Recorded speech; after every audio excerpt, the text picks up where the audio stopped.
उसमें उत्तर प्रदेश के मुख्यमंत्री माननीय श्री योगी आदित्यनाथ जी एक स्कूल का निरीक्षण करने गए हुए थे। वो बिल्कुल मनीष सिसोदिया स्टाइल के अंदर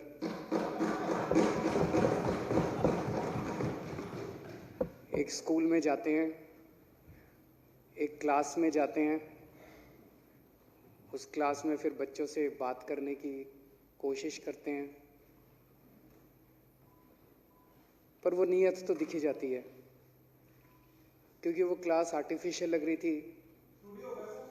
उस क्लास में 12 कुर्सियां थी, आगे डेस्क नहीं था, तो बच्चे लिखेंगे कैसे? तो जाहिर था कि एक क्लास बनाई गई है। मुझे खुशी हुई ये देख के कि इस देश के अंदर अब सरकारों को और मुख्यमंत्रियों को स्कूलों के अंदर जाना पड़ रहा है।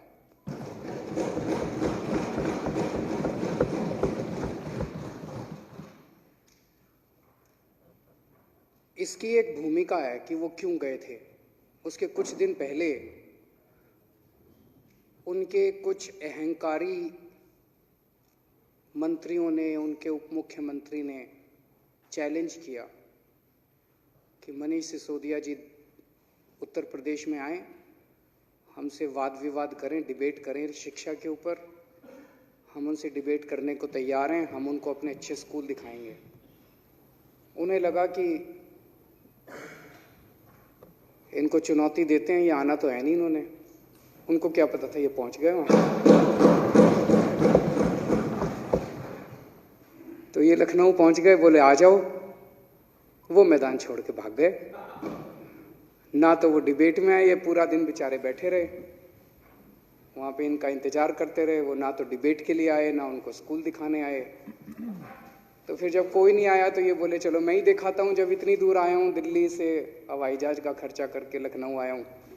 तो ये वहाँ पे स्कूल देखने पहुँच गए, तो इनको पुलिस ने गिरफ्तार कर लिया। बताओ भाई, ऐसा क्या करने जा रहे थे? स्कूल देख लेने देते, चलो खराब थे स्कूल, कोई बात नहीं, देख लेने देते। दिल्ली के उप मुख्यमंत्री को उत्तर प्रदेश के पुलिस कमिश्नर ने रास्ते में रोक लिया, सारी पुलिस ने, इनको स्कूल नहीं देखने दिया। तो उसके बाद बहुत थू-थू हुई उत्तर प्रदेश सरकार की। फिर हमें तो क्या दिखाने थे, मीडिया ने जा जाके इनके स्कूल दिखा दिए, पूरी दुनिया को दिखा दिए ये हैं इनके स्कूल। यहाँ तक कि उत्तर प्रदेश के मुख्यमंत्री के अपने विधानसभा और अपना जिला, गोरखपुर जिले के है ना वो, गोरखपुर के स्कूलों की बुरी हालत दिखाई मीडिया वालों ने। तो तब उनको लगा यार ये स्कूल में तो जाना पड़ेगा। तो तब वो अब स्कूल में होके आए, स्कूल में गए, उन्होंने 1-2 कक्षाओं में गए, बच्चों से बातचीत करने की कोशिश की। अध्यक्ष महोदय, पिछले 5 साल के 6 साल के अंदर दिल्ली में शिक्षा के क्षेत्र में जो काम हुआ है उसको एक क्रांति के रूप में देखा जा रहा है। अब गरीबों के बच्चों को भी अच्छी शिक्षा मिल रही है। गरीबों के बच्चे फर्राटे की अंग्रेजी बोल रहे हैं, गरीबों के बच्चे इंजीनियर बन रहे हैं, डॉक्टर बन रहे हैं। सरकारी स्कूलों के 98% नतीजे आ रहे हैं, सरकारी स्कूलों की शानदार बिल्डिंग बन रही हैं, स्विमिंग पूल बन रहे हैं। अब हमारे सरकारी स्कूलों के बच्चे अमीरों के बच्चों के साथ कंधे से कंधा मिला के आ रहे हैं। तो एक मन में प्रश्न उठना वाजिब है। पिछले 70 साल में इस देश के ऊपर 2 पार्टियों ने राज करा। जो काम दिल्ली में 5 साल में हो गया वो 70 साल में क्यों नहीं हुआ? 70 साल के अंदर इन दोनों पार्टियों ने मिलकर शिक्षा व्यवस्था को ठीक क्यों नहीं किया? आज मैं पूरी जिम्मेदारी के साथ कह रहा हूं कि इन दोनों पार्टियों ने मिलकर एक षड्यंत्र के तहत इस देश की शिक्षा व्यवस्था को बदहाली में रखा है, जानबूझ के रखा गया है। इन्होंने जानबूझ के इस देश के लोगों को गरीब रखा और इस देश के बच्चों को अनपढ़ रखा, क्योंकि ये चाहते थे कि अगर ये बच्चे अनपढ़ रहेंगे तो ये बच्चे बेरोजगार रहेंगे, अगर ये बच्चे अनपढ़ रहेंगे तो ये बच्चे पिछड़े रहेंगे, अगर ये बच्चे अनपढ़ रहेंगे तो ये गरीब रहेंगे, ताकि अमीरों को अपनी फैक्ट्रियों के लिए और अपने घरों के लिए सस्ते में लेबर मिल सके। ताकि इन पॉलिटिकल पार्टियों को जब जब इनको पॉलिटिकल रैलियां करनी हो तो इनको भाड़े के अंदर लोग मिल सकें, ताकि इन पॉलिटिकल पार्टियों को सस्ते में अपने पॉलिटिकल कार्यकर्ता मिल सकें, जानबूझ के, ताकि इन पॉलिटिकल पार्टियों को अपना वोट बैंक मिल सके, इनसे प्रश्न पूछने वाला कोई ना हो, इनको अनपढ़ रखो, पूरे इस देश की जनता को अनपढ़ रखो, इनको गरीब रखो। जानबूझ के इस देश के लोगों को गरीब रखा गया, एक षड्यंत्र के तहत रखा गया, और ये पिछले 6 साल ने साबित कर दिया। पिछले 6 साल के अंदर दिल्ली की जनता ने जो शिक्षा व्यवस्था देखी है, पिछले 6 साल के अंदर दिल्ली के अंदर जो शिक्षा के क्षेत्र के अंदर क्रांति आई है, उसने इन दोनों पार्टियों की जड़ें हिला दी। अगर ये 6 साल के अंदर शिक्षा के क्षेत्र में जो विकास हुआ है, उसी की वजह से पिछले विधानसभा चुनाव के अंदर कांग्रेस की 0 सीट आई, और अब जो उपचुनाव हुए उसमें बीजेपी की 0 सीट आई। अगर इस देश के लोगों को पढ़ा दिया तो पूरे देश के अंदर इन दोनों पार्टियों का यही हाल होगा। अगर लोग पढ़ गए, लोग अगर पढ़े लिखे हो गए, तो पूरे देश के अंदर ये बात फैलेगी। अध्यक्ष महोदय, पिछले 1 साल के अंदर जाहिर तौर पे पूरी दुनिया ने इस महामारी का सामना किया, कोरोना की महामारी का सामना किया, दिल्ली ने भी किया। बहुत कठिन समय था। इस कठिन समय के दौरान दिल्ली सरकार ने, दिल्ली के लोगों ने, सारी संस्थाओं ने, सारी सरकारों ने, प्रधानमंत्री जी ने, गृह मंत्री जी ने, केंद्र सरकार ने, उन सब ने सहयोग किया।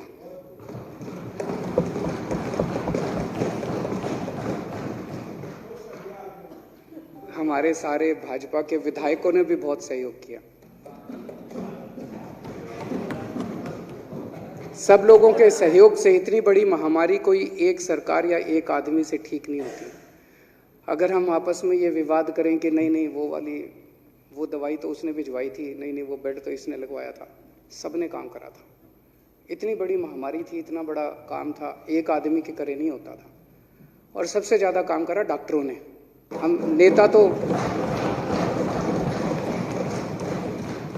हम नेता जितनी मर्जी अपनी तारीफ कर लें, ना प्रधानमंत्री जी गए अस्पताल में, ना केजरीवाल गया अस्पताल में। अस्पताल में इलाज तो डॉक्टरों ने ही करा।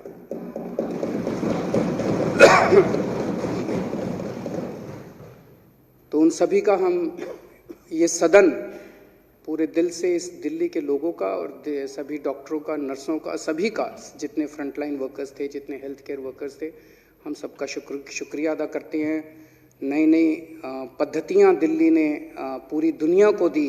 प्लाज्मा थेरेपी दिल्ली ने पूरी दुनिया को दी। होम आइसोलेशन की पूरी पद्धति दिल्ली ने दुनिया को दी। हमने जो 1 करोड़ रुपए की राशि ऐलान की, ये भी पूरी दुनिया में अकेले दिल्ली के अंदर ये लागू की गई और कहीं इसको लागू नहीं किया गया। बहुत सारी ऐसी चीज़ें थी जो केवल दिल्ली के अंदर हुई, और मुझे इस बात का बहुत गर्व है कि आज पूरी दुनिया को हमारे देश के वैज्ञानिकों ने 2 वैक्सीन दी हैं। मैं अपने देश के वैज्ञानिकों को बहुत बहुत इसके लिए बधाई देता हूं कि पूरी दुनिया को, आज पूरी दुनिया हमारे देश के वैज्ञानिकों की तरफ देख रही है। मैं समझता हूं कि जो इतना कठिन दौर था, अब हम लोगों को इस दौर से मुक्ति मिलेगी। लोगों के मन में इस वैक्सीन को लेके कुछ भ्रांतियां हैं, तो मैंने खुद वैक्सीन लगा ली और ठीक ठाक हूँ। मेरे माता पिता ने भी लगवा ली, वो भी ठीक ठाक हैं। तो मैं दिल्ली के सभी लोगों को अपील करना चाहता हूँ कि ये सारी भ्रांतियाँ दूर।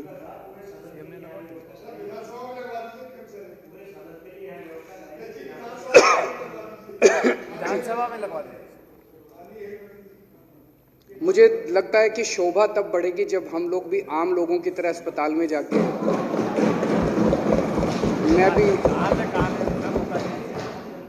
मैं भी उस दिन लाइन में, मेरे को बताया गया कि जी सवेरे सवेरे इतने बजे खुल जाती है खिड़की, आप इतने बजे आ जाना। मैं सबसे पहले पहुंच गया था, तो मैं भी एक आम आदमी की तरह गया।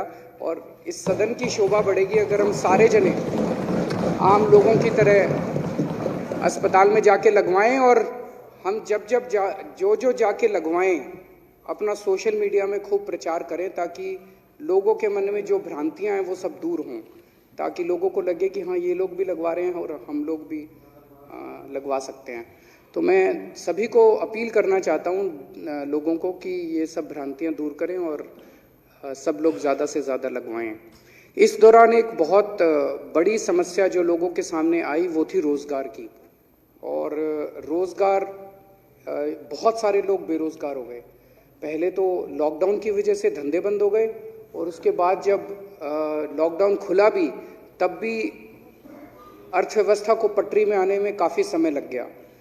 तो हम लोगों ने जो एक रोज़गार पोर्टल चालू किया, जॉब पोर्टल चालू किया, जिसमें एक तरफ तो फैक्ट्रियां थी जिनको आदमी नहीं मिल रहे थे, फैक्ट्रियां खुल रही थी लेकिन आदमी नहीं मिल रहे थे, और दूसरी तरफ लोग थे जिनके पास नौकरी नहीं थी। तो उन दोनों को मिलाने के लिए हमने एक जॉब पोर्टल शुरू किया, और वो बहुत सक्सेसफुल रहा।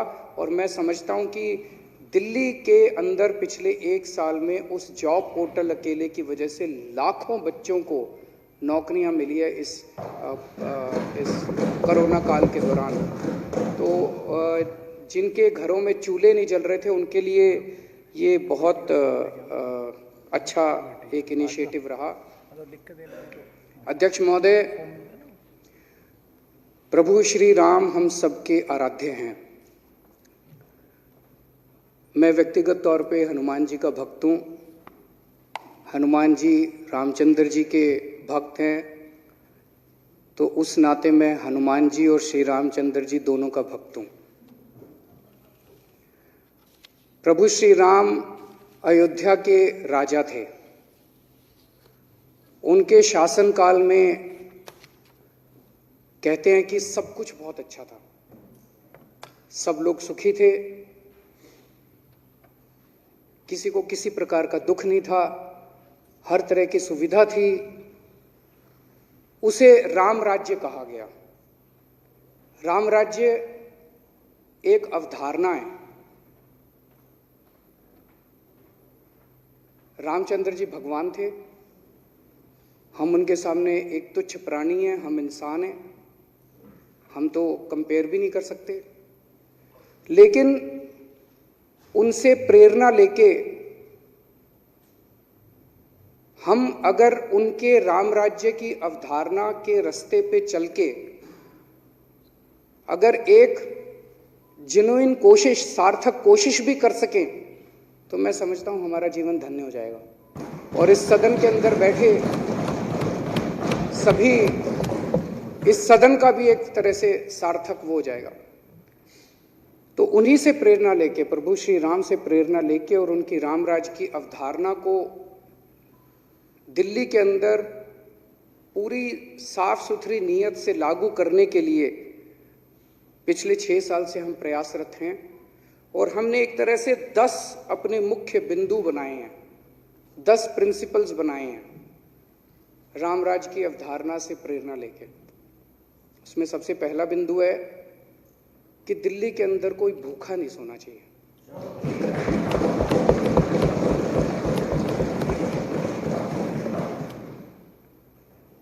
इसके लिए किस्म किस्म के प्रयास कर रही है सरकार। नॉर्मल जिंदगी में भी नहीं सोना चाहिए, जब शांति हो रही है और कोई अगर महामारी आ जाए, कोई कुछ हो जाए, तब भी कोई भूखा नहीं होना चाहिए। उसके लिए किस्म किस्म की योजनाएं बनाई जाती हैं, किस्म किस्म की। हमने महामारी के दौरान लोगों के 1 करोड़ लोगों को सूखा राशन दिया, 10 लाख लोगों को 2 समय का कुक्ड मील देते थे। हमने बहुत सारी व्यवस्थाएं की उस दौरान। और अब ये जो door step delivery of ration है, जब घर घर लोगों को राशन पहुंचाएंगे, ये भी उसी दिशा के अंदर है कि हमारी दिल्ली के अंदर कोई भी व्यक्ति भूखा नहीं सोना चाहिए। दूसरी,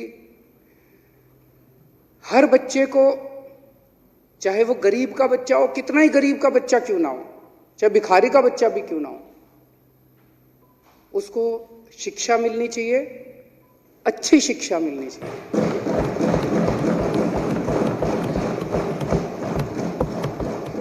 ये अभी तक हमारे देश के अंदर जो व्यवस्था थी कि गरीबों के बच्चे सरकारी स्कूल में जाएंगे, अमीरों के बच्चे प्राइवेट स्कूल में जाएंगे, व्यवस्था खत्म की हमने दिल्ली के अंदर। अब ऐसी व्यवस्था दिल्ली के अंदर नहीं है।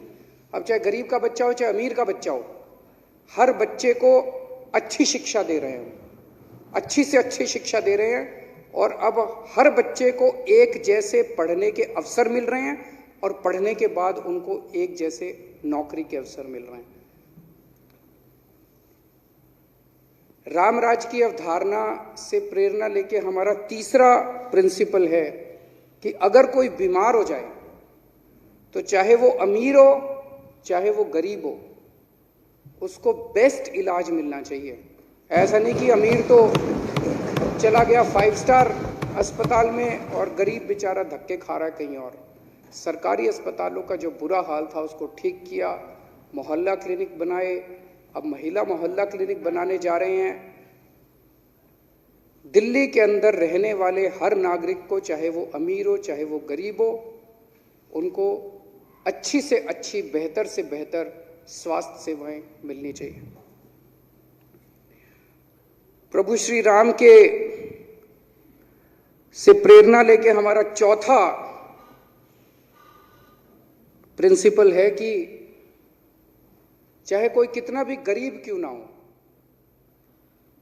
कई राज्य ऐसे हैं जिनमें मैं जानता हूं 10 रुपए यूनिट बिजली मिलती है, 7 रुपए यूनिट बिजली मिलती है। एक गरीब आदमी तो बेचारा बल्ब नहीं जला सकता। तो अगर आज बिजली जो है ये लग्जरी नहीं है, आज बिजली जो है वो नेसेसिटी है, वो जरूरत है, मूलभूत जरूरत है। तो उन राज्यों के अंदर एक गरीब आदमी जिएगा कैसे बिना बिजली के? तो हमने तय किया भाई 200 यूनिट बिजली एक आम आदमी को जीने के लिए जरूरी है। हमने 200 यूनिट बिजली तक माफ कर दिया। तो आज दिल्ली दुनिया का, देश का नहीं, दुनिया का अकेला राज्य है, दुनिया का अकेला शहर है जहां पे लोगों को 24 घंटे बिजली मिलती है, फ्री में बिजली मिलती है। गरीबों को भी मिलती है, अमीरों को भी मिलती है। उसी तरह से पांचवां हमारा सिद्धांत है पानी। आजकल इन्होंने पानी इतना महंगा कर दिया, बताओ, कि पहले जमाने में कहते थे पानी पिलाने का पुण्य होता है, आजकल पानी पिलाने के लिए सरकारें पैसे लेती हैं कि पैसे दो, पानी नहीं तो पानी नहीं देंगे। अब जिसके पास, गरीब के पास पैसा नहीं है वो पानी नहीं पिएगा? पानी तो पिएगा। तुम नहीं दोगे तो चोरी करके पिएगा, फिर उसको पकड़ के जेल में डालोगे तुम। तो ये तो सही नहीं है। तो हमने प्रिंसिपल बनाया, हमारा पांचवा प्रिंसिपल है कि पानी मिलना चाहिए, चाहे गरीब हो चाहे अमीर हो, 20,000 लीटर तक पानी। पांचवा है रोजगार। रामराज की अवधारणा के अंदर पांचवा हमने सिद्धांत बनाया है कि रोजगार, हर हाथ को काम मिलना चाहिए। इसके ऊपर भी सरकार तरह तरह से काम कर रही है, अलग अलग तरीके से काम कर रही है। स्टार्टअप पॉलिसी बनाई गई है, जॉब पोर्टल्स बनाए गए हैं, रोजगार मेले लगाए गए हैं, किस्म किस्म से रोजगार देने का प्रयास कर रही है। मैं ये नहीं कह रहा हमने सब कुछ अचीव कर लिया, लेकिन जैसा मैंने कहा कि ये एक अवधारणा है रामराज की जिसके ऊपर हम चलने की कोशिश कर रहे हैं, अच्छी साफ सुथरी नीयत से कोशिश कर रहे हैं, यही इंपॉर्टेंट है। सातवां है मकान। हर आदमी के सर पे छत होनी चाहिए। इसके लिए हमारी सरकार पूरी कोशिश कर रही है, खासकर गरीब लोगों के, जो झुग्गी झोंपड़ी में रह रहे हैं, जो आज बड़ी कठिन परिस्थितियों के अंदर रह रहे हैं, जो हम नहीं कह सकते कि इज्जत, वो पूरा जो एनवायरनमेंट है, जो माहौल है, वो अच्छा माहौल नहीं है। तो हम चाहते हैं कि उनको इज्जत का माहौल मिले। उनके लिए पक्के मकान बना के दिए जा रहे हैं, कई जगह मकान बन गए हैं और कई जगह मकान बना के दिए जा रहे हैं। आठवां सिद्धांत है महिलाओं की सुरक्षा। जिस राज्य के अंदर, जिस क्षेत्र के अंदर महिलाएं सुरक्षित नहीं है, महिलाओं की इज्जत नहीं है, वो समाज कभी भी प्रगति नहीं कर सकता।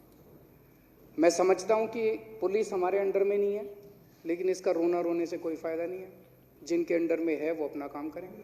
जो हमारे हाथ में जो कुछ है हम कोशिश कर रहे हैं। हमारे हाथ में था सीसीटीवी कैमरे लगाना, हमारे हाथ में है डार्क स्पॉट्स को लाइट्स लगाना, हमारे हाथ में था बसों के अंदर सीसीटीवी लगाना, बसों के अंदर मार्शल लगाना, बसों में यात्रा फ्री करना। महिलाओं को सम्मान और महिलाओं को सुरक्षा देने के लिए हमारी सरकार पूरी कोशिश कर रही है। हमारा नौवां सिद्धांत है बुजुर्गों को सम्मान। जो समाज अपने बुजुर्गों को सम्मान नहीं देता, उसका समाज का अंत निश्चित है, वो समाज आगे बढ़ ही नहीं सकता। तो हमने अपने बुजुर्गों को सम्मान देने के लिए तरह तरह के कदम उठाए, लेकिन सबसे अहम कदम उठाया कि हम अपने बुजुर्गों को तीर्थ यात्रा करा के ला रहे हैं, जगह जगह तीर्थ यात्रा करा के। और उनसे जब वो लौटते हैं, मैं खुद मिला उनसे, जो ये उनका आखिरी फेज है जिंदगी का। और ये आखिरी फेज हमारे धर्म ग्रंथों में भी लिखा है कि आदमी अपना भगवान में लीन होके अपना आखिरी जिंदगी का फेज बिताना चाहता है। तो वो जब लौट के आते हैं उन तीर्थ स्थानों में, तो इतने खुश होते हैं, इतने खुश होते हैं।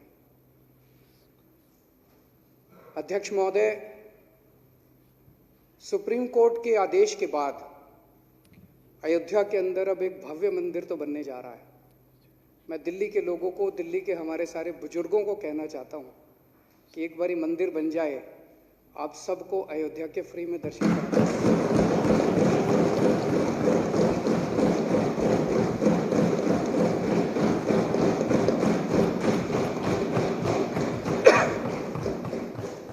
और हमारा 10वां सिद्धांत है कि आम आदमी पार्टी की दिल्ली सरकार में सब बराबर हैं।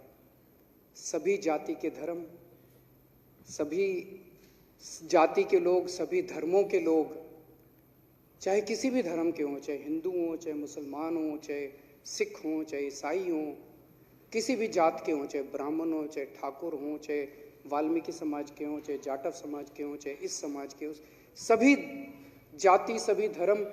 जैसा मैंने कहा कि रामराज की परिकल्पना में श्री रामचंद्र जी ने भिल्ली के झूठे बेर खाए थे। उनके जीवन से अगर हमें प्रेरणा लेनी है तो उनके राज के अंदर किसी तरह का भेदभाव नहीं होता था कि ये ऐसा है, ये अमीर है, ये गरीब है। सबको बराबर तरीके से भाईचारे के साथ सब लोग रहें, शांतिपूर्वक सब लोग रहें, शांतिपूर्वक अपना निर्वाह करें, ऐसी हमारी पूरी कोशिश रहती है। इसी के साथ मैं इस धन्यवाद प्रस्ताव का समर्थन करता हूं।